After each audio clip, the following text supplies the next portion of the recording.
आपण अगोदर पुण्या मुंबईला जाऊ, मग मस्त तिथं जॉब वगैरे करू व्यवस्थित. आणि जर समजा जर नाही जर आपल्याला जर काही झालं, मग नंतर परत गावाकडे येऊ आणि मग शेळीपालन करू. का? कारण शेळीपालन पण कोण पण करू शकते ना. शेवटचा पर्याय आहे शेळीपालन करायचा. तोपर्यंत आपण दुसऱ्या काही पण गोष्टी करू शकतो. म्हणजे एकदम सोपा आहे, कोणी पण करू शकते शेळीपालन. ह्याच्यामध्ये काय म्हणजे काही सायन्स नाही, ह्याच्यामध्ये काय नॉलेज घ्यायची गरज नाही, काय नाही.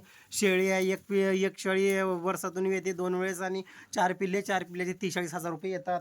20-30 शेळ्या ठेवलं तर एवढे इन्कम, एवढे इन्कम. यूट्यूबवर पण बरेच व्हिडिओ आहेत, बऱ्याच गोष्टी माहिती आहेत. ह्या ओनली कॅल्क्युलेशनवर पूर्ण गणित तुमचं.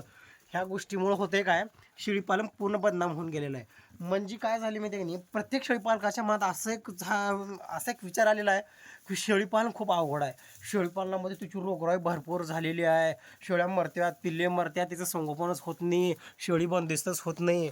100% शेळी बंदिस्त होत असते. पण होते काय, जे लोकांसाठी शेळीपालन एवढं सोपं झालेलं आहे किंवा त्यांना असं वाटतं की ज्या ज्या पोरांना किंवा ज्या शेळीपालकांना काहीच आपल्या आयुष्यामध्ये जमलं नाही, ते लोक फक्त शेळीपालनाकडे उतरतात. म्हणजे इतकं शेळीपालन त्यांना सोपं वाटत असते. होतं काय, त्यांनी काय करतात, ज्यावेळेस ते अचानक येतात आणि डायरेक्ट फिरस्ती शाळा बंदिस्त करतात आणि ते पूर्ण फार्म बंद पडून जाते. कारण एकतर त्यांना शेळीची निवड करता येत नाही, काहीच गोष्टी करता येत नाही. एकदम डॅमेज माल आणणार, ते बिना दुधाच्या शेळ्या उगाच म्हणजे आणणार आणि बंद पडणार तो फार्म. मग फार्म बंद पडला की लोकांपर्यंत चुकीचा मेसेज जाणार किंवा शेळीपालन पुरत नाही किंवा आपल्यासारख्या माणसाने शेळीपालन करू नये आणि पहिल्यापासून जे लोक करत आले त्यांनी शेळीपालन करायला पाहिजे, असं एक म्हणजे हे पसरून जाते ते पूर्ण ह्याच्यामध्ये. आणि यूट्यूबवर पण असेच मुलाखती बघायला भेटतात बऱ्याच चॅनलवरती. सांगायचा उद्देश असा आहे की ह्या गोष्टी कशा आहेत, प्रॉपर आहे का, प्रत्येक गोष्टीमध्ये काहीतरी माहिती असल्याशिवाय ते सक्सेस होत नाही. तुम्ही कोणत्याही क्षेत्रामध्ये जावा, कोणतंही काम असू द्या, तुमचं कसलंही काम असू द्या, बरं ते शेळीपालन असो किंवा आणि कोणता तुमचा धंदा असो, 2-3 वर्ष व्यवस्थित जर ह्याच्यामध्ये जर केलं तर क्लिअर कट तुम्हाला 100% पैसा मिळतो. 100% मिळतो म्हणजे मिळतो.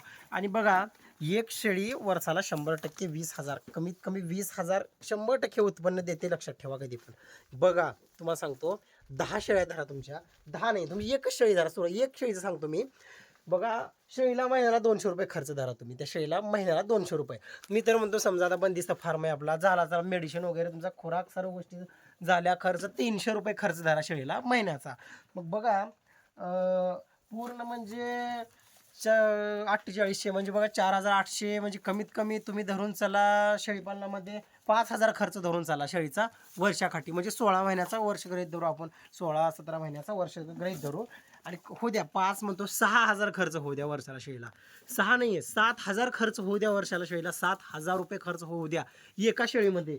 पण ती शेळी 7,000 खर्च जर केले तर 100% शेळी 2 पिले देते. 100% 2 पिलाचं संगोपन टॉपचं होते. 100% आपले बोकड असे असे जबरदस्त क्वालिटीचे तयार होतात फार्ममध्ये. जर आपलं कसं आहे, व्यवस्थित जर 6-7 हजार रुपये जर इन्व्हेस्ट केले शेळीपालनामध्ये आणि योग्य माहिती घेऊन, तर होते का, समजा आता वर्षातून 2 वेळेस म्हणजे 15-16 महिन्यातून 2 वेळेस शेळी वेली, कारण की बंदिस्त फार्म थोडासा गॅप ठेवावा पण लागतो आपल्याला. मग शेळी वेली, तिचे 4 पिल्ले धरा वर्षाचे, मग 4 पिल्ल्यातलं एक पिल्लू, एका पिल्लूचे पूर्ण खर्च हे करा तुम्ही, म्हणजे खर्च निघून गेला 7-8 हजारच धरा त्याचे पिल्लाचे. मी तर म्हणतो, एक पूर्ण म्हणजे 2 पिल्ले जरी सोडली तुम्ही, तरीही एक पिल्लू जरी 10-10 हजारला गेले ना दुसऱ्या बेताच, म्हणजे दुसऱ्या वेळेसचं, तरी सुद्धा 20,000 रुपये येतात. मग विचार करा शेळीपालनामध्ये उत्पन्न किती आहे. मग मला हेच म्हणायचं आहे की शेळीपालन 100% परवडते, जबरदस्त परवडते. पुण्या मुंबईला जाऊन 20-25 जॉब करण्यापेक्षा तर 100% 10 शेळ्या कधीही परवडतात. फक्त कसं आहे, थोडं संयम, थोडंसं रेग्युलॅरिटी आणि वेळ, म्हणजे कसं आहे, जरा थोडेसे वाईट दिवस काढावं लागेल तुम्हाला. कारण स्वतः काही दिवस लेंड्या झाडाच लागेल, जोपर्यंत हायटेक फार्म होत नाही तोपर्यंत 2-3 वर्ष, बऱ्याचदा 4-5 वर्ष पण कष्ट करावं लागेल का आपल्याला फार्म एखादा पोझिशनवरती नेण्यासाठी.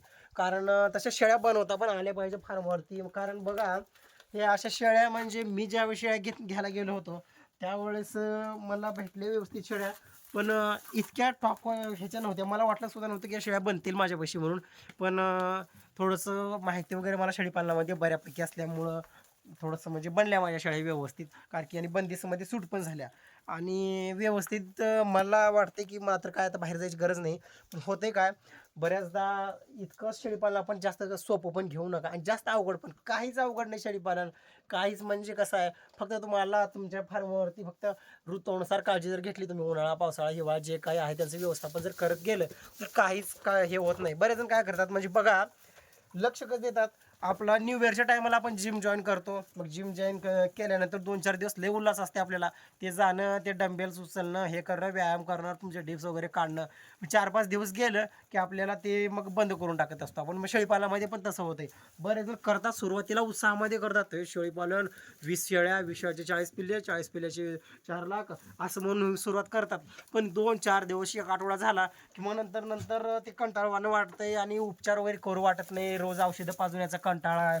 काहीतरी शेळीला दुखणं आलं, हे आलं, शेळीत चारा का खात नाही, हे का चारा खात नाही, का दूध फुटत नाही, काय कुणाला मास्टायटिस झाला, आपण डिलिव्हरीला अवेलेबल नसणं, अशा निष्काळजीपणामुळं शेळीपालन पुरत नाही, शेळीपालन परवडत नाही.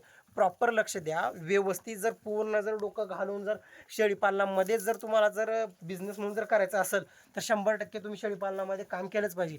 आणि जास्त नाही, 24 तास द्यायची गरज नाही. आता तुम्ही बाहेर जरी कामाला जरी गेले तर तुम्हाला 8-10 तास ड्युटी करावंच लागेल. मग तेवढंच इथं सकाळी 3-4 तास, संध्याकाळी 3-4 तास बास झालं. एवढं जरी शेळीपालनामध्ये केलं तरी शेळीपालन 100% पुरते. तर सांगायचा हेच उद्देश होता की बऱ्याच म्हणजे डायरेक्ट शेळी आणणं आणि शेळीपालनाला एकदम म्हणजे कोणी पण करू शकते असं समजून आपण स्वतः कुठल्या तरी कॅल्क्युलेशन डोक्यात ठेवून शेळ्या आणणं, डायरेक्ट फिरते शेळ्या आणणं, ते बंदिस्त करणं, चारा नियोजन व्यवस्थित नसणं, असं करून शेळीपालन बंद पडतात. त्याच्यामुळं काय होतंय, शेळीपालन अवघड आहे, बंदिस्त शेळी होत नाही, हे होत नाही. त्याच्यामुळे जास्त अफवा पसरलेले आहेत. त्याच्यामुळे शेळीपालनाचं नाव बदनाम पण झालेलं आहे तितकंच ह्याच्यामध्ये. त्याच्यामुळं व्यवस्थित तितकं अवघड काहीच नाही शेळीपालन. आणि जर तुम्हाला अवघड वाटत असेल शेळीपालन तर रेबल स्टार फार्मर्स सबस्क्राईब करून घ्या. आणि पावसाळ्याच्या दृष्टिकोनातून तर 100% सबस्क्राईब करून घ्या. कारण 20 मेपर्यंत आपल्या शेळ्या येणार आहेत. त्यावेळेस तुम्हाला समजून जाईल की पिल्ले कसे जन्मले, शेळीची डिलिव्हरी कशी करतात, खीळ कशी फोडतात, शेळीला कधी कोणता खोराक किती दिवसापर्यंत द्यायचा, शेळी गाप कधी घालायची, शेळी पुन्हा नंतरचे 2 महिने कसे सांभाळायचे, पूर्ण पावसाळ्यातील चारा पिकं वगैरे सर्व गोष्टी समजून घेण्यासाठी रेबल स्टार फार्मर्स सबस्क्राईब करून घ्या. आणि व्हिडिओला लाईक करत चला. काही प्रश्न असतील तर 100% विचारत चला. आणि 1K सबस्क्रायबर आपल्याला लवकरात लवकर कंप्लीट करायचे आहेत. आणि 1K झाल्यानंतर 100% मी माझा मोबाईल नंबर सर्वांना देणार आहे. कारण सध्या तर देऊ शकतो, पण काही दिवस जाऊ दे आणून, लवकरच नंबर वगैरे देतो.